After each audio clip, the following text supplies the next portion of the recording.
So that's what we want to be prepared and not surprised when certain things happen.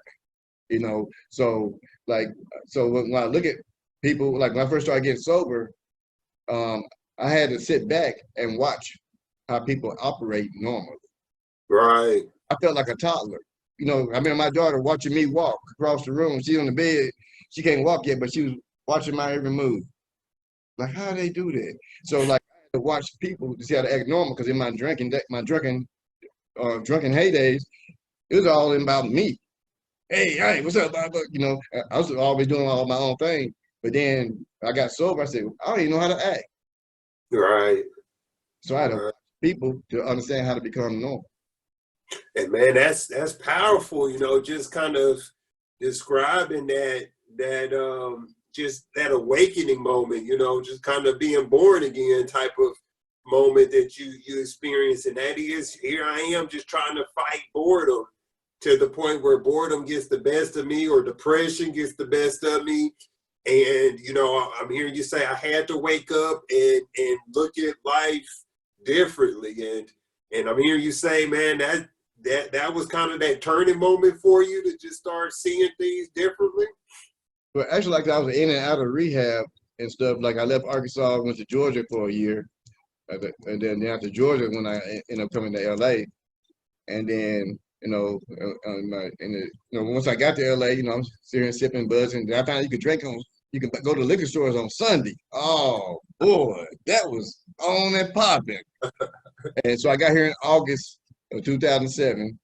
Then I ended up going to the rehab in December 2007 because I was getting towed up out here. I mean, I got other stories to talk about that that led up to me getting to the rehab to get sober. But actually I got there, and then I was in the rehab, and this part is, like I say, is sad and bittersweet. You know, but I'm sober now since then. But it, the night that happened, like during that day, I woke up, I was just drinking, going from liquor store, drinking different half pints and stuff. And then I guess I called 911 on myself. I think I used to do that though. And then when I go to rehab, they used to tell me, "At least you smart enough to know you need help." You know, you can stop. I got to have professional help to stop. You know, so when I went to this during the night, I guess I called 911 or whatever. I was at the McDonald's down off of Western and Wilshire in Los Angeles, and they sent for a cab to come pick me up.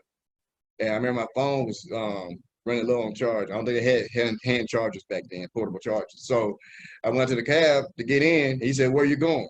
I said, "I don't know. I ain't from here." I said, Then he said, "Well, you find out where you're going. My phone's going running dead, so I'll try to go back inside the McDonald's see if I can charge it."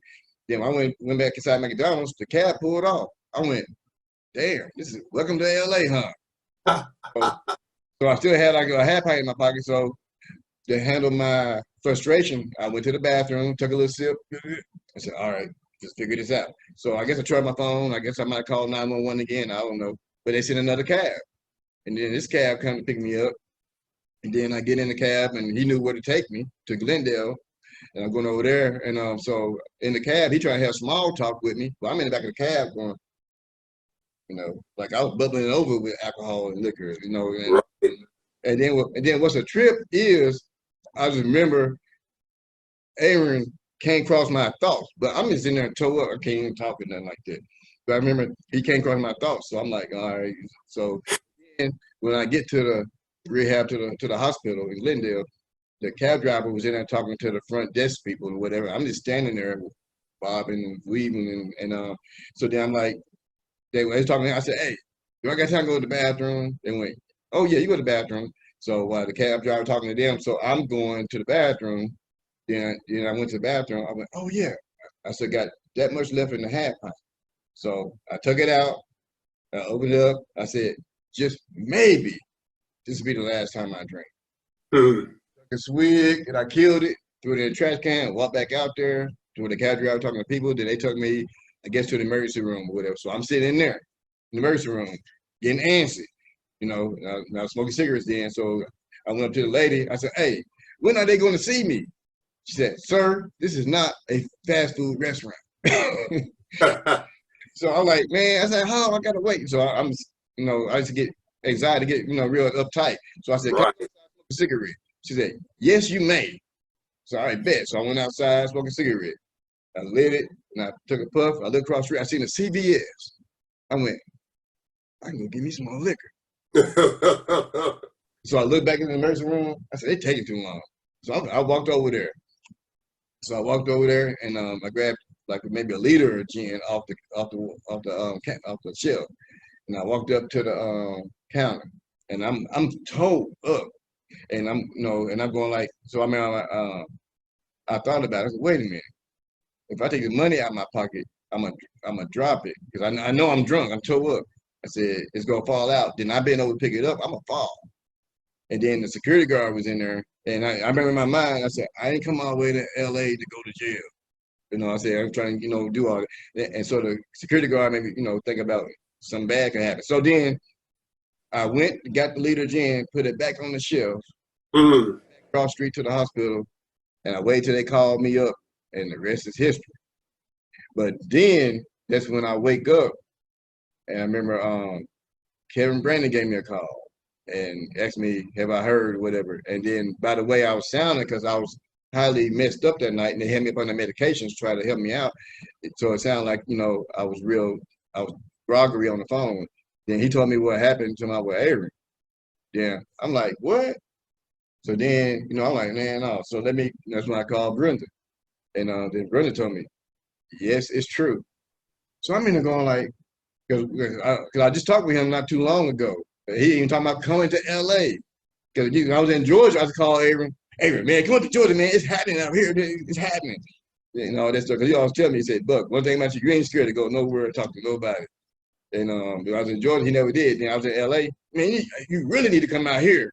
And this and this and that. Then he said, oh yeah, Buck, I think I will.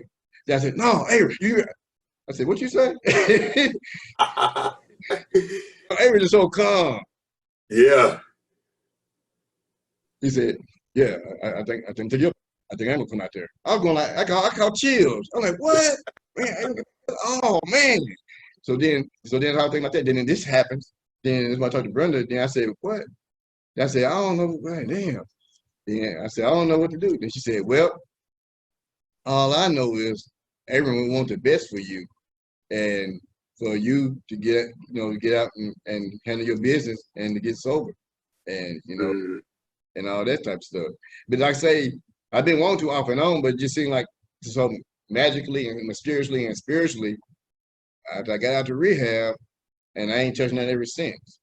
And man, I want to kind of slow down that moment because this is my brother Aaron that you're talking about, and just kind of going back to that and the one person that came into your life that got you out of that boredom, that same person that got you out of that depression and just kind of gave you light and just was able to give you a sense of looking at life differently just through his personality. All of a sudden in 2007, you get this call that he had this tragic accident and has lost his life. And now what I'm hearing you say is that moment just kind of put me right back into that motivational place to do things differently again. And I'm hearing you say just since then, 2007, December the 18th was the day he passed away. I'm hearing you say for about 13 years, I haven't picked up a bottle since, man. What is that like for you to say, here I am 13 years sober? Like I tell people, every year at that time it's bittersweet. Yeah, it's like, I don't know, it's a trip. And I think about him all the time because it wasn't for him, boy. Right. I went down another road. I remember one time he came to me. I was in the wheelchair after the fall, and he came around. I was selling weed. So and people coming in, and everyone just looked at me. What are you doing? He said, we're going to raise like this. I said, no, man. I said, I got to get it how I live. And he's shaking his head like, look. I said, man, I want you involved in this. I want you seeing this, all the stuff I did, what I had to do. Then that's when he told me one at the time. Then I played him for him one of the songs I was working on. Yeah. He listened to it. It was, crazy, funny, and all that stuff. And then, me just living in the street life, I didn't understand what he was talking about when he said, look, you just need to get your stuff together and do a one-man show. I'm going like, I don't even know what that means. I'm like, I don't know. So then, cause he talking about, and because he talking about you got so many different creativity, so much creativity and ways to do stuff, but you just taking yourself down, and all that.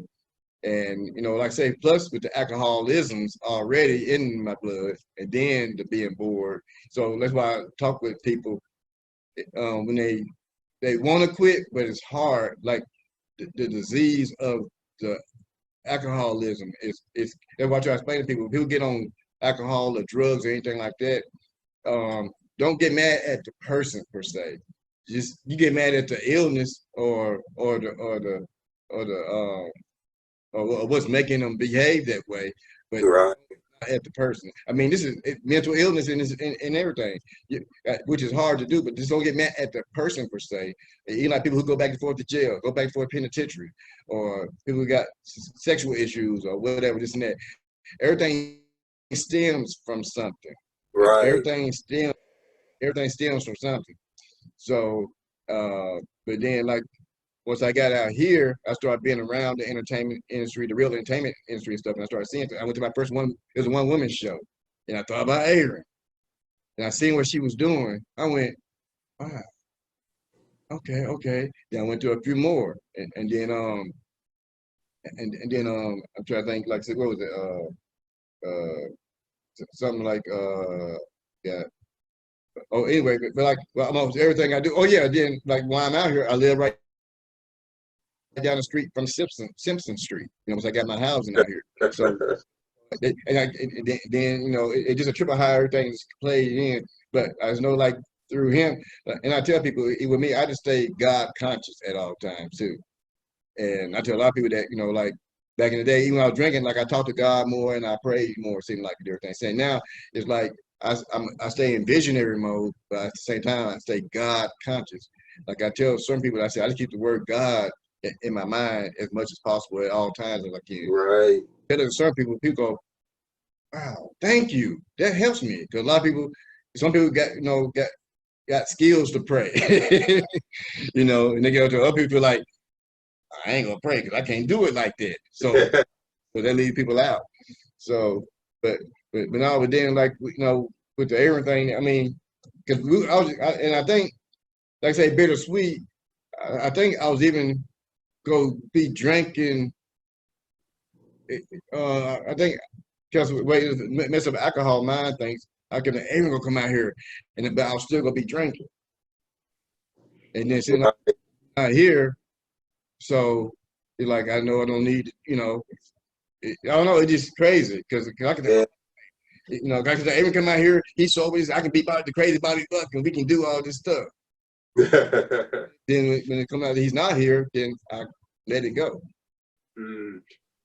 Man, I mean, it's just kind of that divine intervention, just that moment where you just say to yourself, this just has to be it. It has to be something different. And then when you look at just your mom's Christian belief and just training a child in the way they should go when they get older, and just going through that whole craziness, being just that buck wild phase.